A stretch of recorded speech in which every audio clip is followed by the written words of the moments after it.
d'accueillir pour ce sujet deux orateurs. Nous avons Nathalie Grandjean, qui est philosophe. Je la laisse s'installer à son aise. Bonjour Madame Grandjean. Et donc vous êtes docteur en philosophie, chargé de recherche au FNRS pour les universités Saint-Louis et Bruxelles. Vous êtes aussi maîtresse de conférences à l'université de Namur. Vos domaines de recherche sont la philosophie féministe et de genre, les humanités environnementales, l'éthique du numérique et de la surveillance. Mais que vient donc faire une philosophe en forêt? Alors, votre lien à la forêt, il est multiple, puisque vous avez grandi pas très loin de Marchand-Famenne, donc vous avez beaucoup baroudé dans les chemins forestiers, et puis donc vous avez vraiment un attachement et une passion pour la forêt depuis toujours, qui vous a amené en octobre 2021 à démarrer une recherche anthropophilosophique. Comme vous me dites, en gros, on sort un peu des livres, hein, c'est ça, sur la temporalité de la forêt à l'heure de l'Anthropocène, en prenant comme point de départ la crise du scolyte. On a hâte de vous entendre sur ces questions. Alors, à côté de vous, on devrait avoir Monsieur Christian Messier. Est-ce que Monsieur Messier est avec nous ? Bonjour, vous m'entendez bien? Voilà, bonjour Monsieur Messier, on est ravis de vous accueillir. Alors, vous êtes directeur scientifique de l'Institut des sciences de la forêt tempérée au département des sciences naturelles de l'Université du Québec en Outaouais, puisque vous êtes en direct avec nous, en direct depuis le Québec. Vous êtes aussi professeur au département des sciences biologiques de l'Université du Québec à Montréal. Alors, vos recherches, elles vous amènent à étudier plusieurs biomes à travers le monde. Depuis 30 ans, vous avez parcouru les forêts boréales, tempérées, méditerranéennes, tropicale. Vous êtes un amoureux des arbres, de la forêt, et vous vivez d'ailleurs, d'après ce que vous m'aviez confié, dans un petit paradis, hein, une maison au bord du lac, au milieu de dizaines d'hectares, en plein Québec. Le rêve absolu. Bienvenue à vous. Alors, je vais commencer par m'adresser à Nathalie Grandjean. Quelle est votre perception en tant que philosophe de cette forêt en évolution ? Alors, mon enquête d'anthropologie philosophique, comme vous l'avez bien souligné, je l'ai démarrée en octobre 2021 quand j'ai eu la chance d'obtenir un mandat FNRS. Et alors, ce qui m'a beaucoup... Je me suis d'abord... Enfin, j'ai été très sensible à la crise des scolytes. Donc, cette crise que je pense tous les gens qui participent aux assises d'aujourd'hui connaissent bien. Cette crise des scolytes parce que, d'une part, elle me semblait être révélatrice, en fait, de un certain nombre de crises que nous vivons. C'est une crise économique, c'est une crise sanitaire, c'est une crise climatique, bien entendu, mais c'est aussi la crise d'un modèle, d'un certain modèle, et le modèle en particulier la monoculture. Et ça, je dirais que c'est d'un point de vue un peu plus théorique, mais d'un point de vue un peu plus sensible. Hein, le fait de se promener en forêt, vous avez bien dit, voilà, moi, je suis très attachée à la forêt, comme beaucoup d'entre nous en Wallonie. Voilà, quand on se promène en forêt, on traverse des mises à blanc, comme ça, des forêts qui ont été coupées à cause des scolytes, elles étaient scolytées, mais il y a quelque chose de l'ordre du deuil, quoi. On sent que la forêt est en souffrance et nous-mêmes, on peut être en deuil. Et même certains d'entre nous se rendent compte qu'en fait, c'est à partir de ce genre d'expérience qu'on se rend compte à la fois de la fragilité de la forêt, mais aussi de sa puissance, parce qu'on voit qu'en fait, la forêt, elle reprend aussi assez vite... je dirais du poil de la bête, pour utiliser une métaphore comme ça. Mais donc, un drame de la perte, un drame du deuil, on a une empathie avec la souffrance des forêts. Et la crise des scolytes, je la trouve très intéressante pour penser l'interconnexion des crises que nous vivons. Alors, on sait que la forêt, on l'a bien déjà rappelé ici, la forêt est au cœur d'intérêts multiples, hein, entre les chasseurs, la filière bois, les promeneurs, les naturalistes. Tout le monde a un intérêt, un usage de la forêt différent, et ça m'intéressait beaucoup, ça m'intéresse beaucoup d'enquêter justement sur ces multiples crises, et en particulier sur ce que ces crises disent de nos temporalités. Alors, le mot même crise, en fait, raconte quelque chose sur les temporalités. La crise, les historiens, les sociologues, les philosophes disent que la crise, c'est un accident naturel du capitalisme. C'est-à-dire que c'est comme si ça devait toujours arriver, mais qu'en même temps, ça doit toujours être résolu. Alors, ce dont on se rend compte avec la crise climatique, c'est que ce n'est pas si simple, en fait, de régler les crises. Et même l'ensemble des crises que nous vivons ne sont pas si simples. Pourquoi ? Parce qu'au niveau temporel, on est sous le régime de ce qu'un historien qui s'appelle François Hartog a appelé le présentisme. Donc, les crises doivent se résoudre tout de suite, très vite. Le présentisme, c'est cette idée que on est toujours dans l'urgence, l'accélération et le retard. Et donc, quand on traverse une crise, on doit toujours la régler le plus vite possible. Et je pense qu'on en a évidemment déjà fait l'expérience depuis 2 ans avec la crise sanitaire du Covid-19. Mais ce qui m'a semblé vraiment intéressant avec les scolites et avec la forêt, c'est qu'en fait, la forêt ne vit pas sur les mêmes temporalités que nous, en fait. Elle ne vit pas sur une espèce de court-termisme dans lequel nous vivons, les humains. Donc voilà, ça c'est l'amorce de mon enquête qui est passionnante parce qu'elle nous invite justement à nous dire finalement il y a d'autres vivants que nous, des non-humains qui vivent sous un autre régime temporel et peut-être que nous aurions des choses à apprendre d'eux. Et en particulier de la forêt. Et ça signifie aussi qu'on doit appréhender l'évolution de nos forêts, le futur de nos forêts sur le très très long terme aussi. Alors. Exactement. Et je pense aussi que les acteurs de la forêt le savent bien en fait quand voilà, les arbres sont plantés ou bien qu'ils arrivent comme ça dans la forêt, on sait bien que ce n'est pas la semaine prochaine, même dans 3 ans, même dans 30 ans, qu'en fait, on ne sait pas exactement ce que sera leur futur, en fait. Et ça fait partie, justement, du temps long de la forêt. Quand Napoléon a planté des chênes, il s'est dit comme ça, avec tous ces chênes, on pourra faire des bateaux. Quand toute la hêtraie, la forêt de Soigne, on s'est dit, c'est du bois d'œuvre qui est magnifique. On voit qu'en fait, la plupart des arbres qui ont été plantés au siècle dernier, ou même encore au 19e siècle, ne finissent pas leur vie comme on avait pensé qu'il allait la terminer.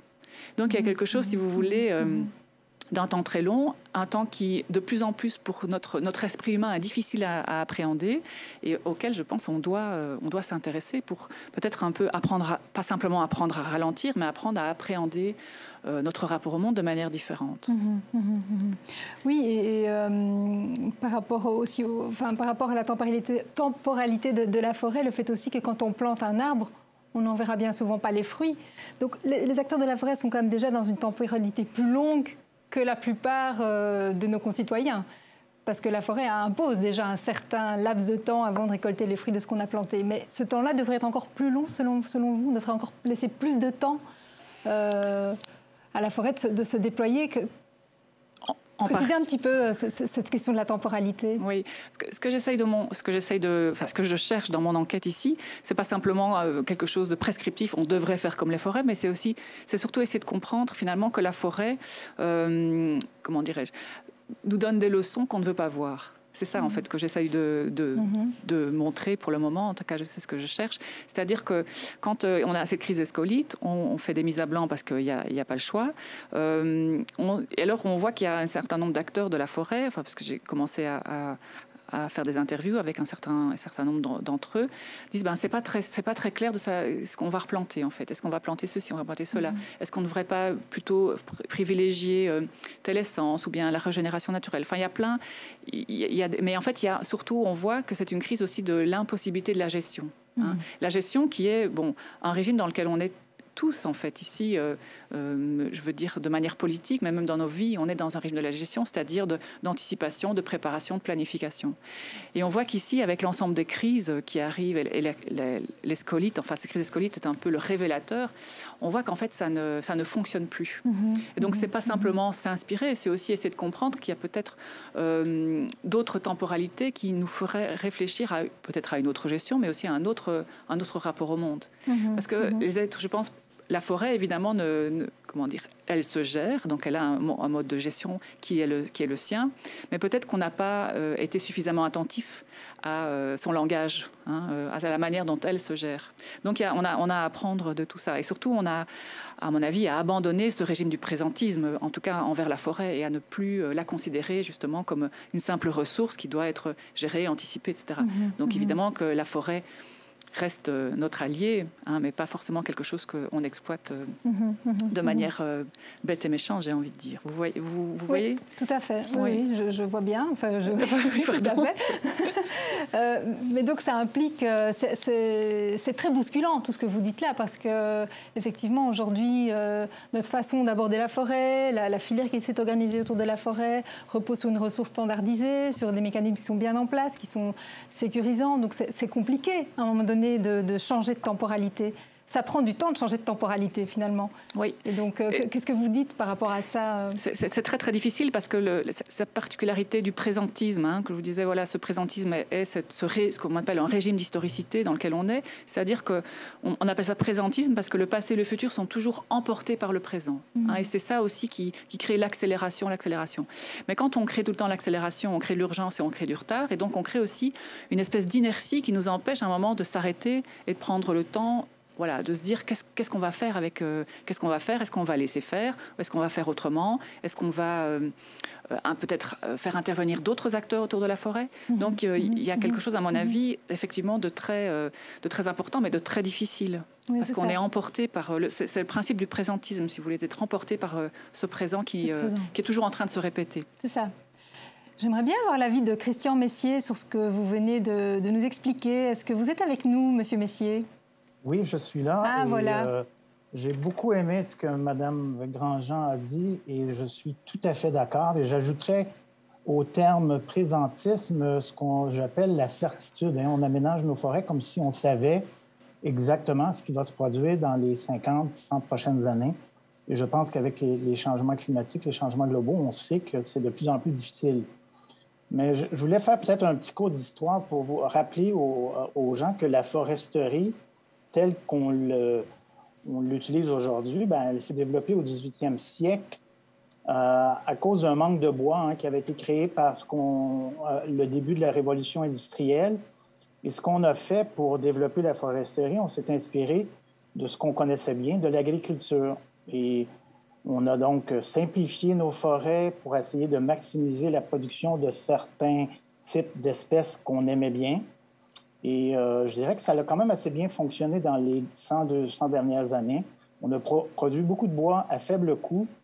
Et ça a tellement bien fonctionné qu'en fait, l'exemple s'est propagé en Amérique du Nord, en Amérique du Sud, en Asie, un peu partout. Mais le système qui a très bien fonctionné auparavant ne fonctionne plus aujourd'hui. Et Mme Grandjean l'a très bien dit, parce que les changements climatiques, et je parle même les changements globaux reliés avec l'invasion de plus en plus importante d'insectes et de maladies à cause de nos échanges commerciaux, vient bousculer un peu notre certitude. Et on sait de plus en plus, avec les modèles qu'on utilise, que le futur ne sera pas comme le passé. Et de plus, et ça c'est très difficile à accepter, il y a une très grande incertitude dans ce qui nous attend dans le futur. Donc, il faut gérer les forêts aujourd'hui avec cette notion d'incertitude et je crois qu'on n'est pas vraiment habitué à faire ça. Merci pour cette réaction. Je vais peut-être enchaîner avec vous, Monsieur Messier. Donc effectivement, on l'a déjà dit plusieurs fois, les menaces, les perturbations qui pèsent sur la forêt sont en augmentation depuis plus de 30 ans, avec en point d'orgue des crises climatiques de plus en plus extrêmes. On ne peut donc plus continuer à gérer la forêt comme avant aujourd'hui. Non, exactement. Et ça, je pense que c'est quelque chose qu'on comprend. Je pense que les gens comprennent. Le problème, c'est qu'on ne sait plus quoi faire. Qu'est-ce qu'on devrait planter? Ça, je pense que Mme Grandjean l'a bien dit. Et cette question-là est très, très présente, je dirais, dans la plupart des gens qui interviennent dans le milieu forestier. Et je pense qu'il faut s'inspirer de quelque chose qu'on fait en économie. J'aime beaucoup l'idée de stratégie d'investissement financier à faible risque. Si vous êtes jeune et que vous voulez prendre une retraite dans 30, 40 ans, qu'est-ce que vous faites? Vous allez essayer de diversifier vos investissements, essayer de mettre des investissements dans des secteurs qui sont très variés, où les conditions du marché sont très différentes. À ce moment-là, vous allez vous assurer de réduire les risques et d'avoir un revenu intéressant dans 30 à 40 ans. Et je pense qu'on pourrait s'inspirer de ça dans la planification de nos forêts, en voulant dire qu'on ne va pas planter seulement une espèce, mais planter des espèces qui ont des caractéristiques biologiques différentes, complémentaires. Et comme on ne sait pas trop qu'est-ce qui nous attend dans le futur, bien, on s'assure en faisant ça qu'il y a au moins un certain nombre d'espèces qui vont pouvoir soit tolérer ou bien résister à ces conditions futures-là.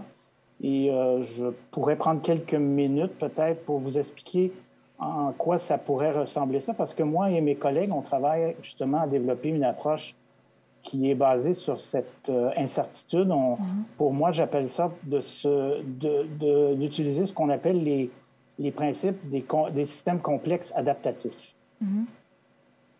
Allez-y, rapidement, parce que le temps passe vite, mais... Parfait. Juste en quelques mots, ce qu'on utilise, c'est on regarde comment chaque espèce fonctionne et réagit à différents types de conditions. Et on utilise ce qu'on appelle les traits fonctionnels. Et vous donner un exemple des traits fonctionnels, ça peut être profondeur d'enracinement, tolérance à la sécheresse, capacité de dispersion des graines, tolérance à l'ombre, tolérance au feu, capacité de rejeter à partir de racines, etc. Et l'idée, c'est d'établir dans nos forêts une très grande diversité d'espèces qui ont des capacités de répondre très diversifiées. Et ce faisant, on s'assure que peu importe ce qui va se passer dans le futur, on va avoir des espèces qui vont pouvoir réagir à ces conditions-là et assurer qu'on va avoir une forêt qui fonctionne. Mais ça suppose qu'il faut changer complètement le paradigme de gestion forestière qui est beaucoup basé aujourd'hui sur ce que l'industrie forestière a besoin. On plante des arbres qui sont basés sur ce qu'on a besoin aujourd'hui, mais qui peut prédire, et je pense que Mme Grandjean l'a très bien dit, qui peut prédire dans 50, 100 ans qu'est-ce qu'on va avoir besoin? Et donc, moi, je suggère d'inverser ce paradigme-là et de s'assurer qu'on régénère des espèces qui sont résilientes, qui vont nous assurer qu'on va avoir une forêt fonctionnelle.